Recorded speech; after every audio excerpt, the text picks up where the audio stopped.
problemi është e mungesa e buxhetit të dedikuar vetëm për trajnime. Pra, autonomia buxhetore e shkollave pothuajse ekziston shumë pak. Dhe pastaj kërkesat e mëdha që kanë shkollat, sidomos me kontratën kolektive, problemet e fundit që i kanë pas dhe me përmbarues të ndryshëm, pra komunat kanë vështirësi buxhetore për gjëra më elementare.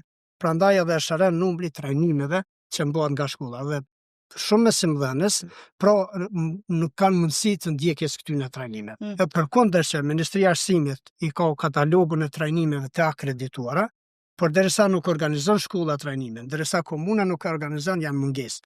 Pra kam hasë në për shumë shkolla ka që akoma nuk e din metodologjin, qasjen, intervenimin, kushtet e krijuame ose përgatitjen e klasës për pranimin e një nxënësi me vështirësinë të nxënë. Pra janë shumë trajnime të cilat janë të akredituara, që fatkeqësisht nuk kanë mundësi mësimdhënësit të vijojnë.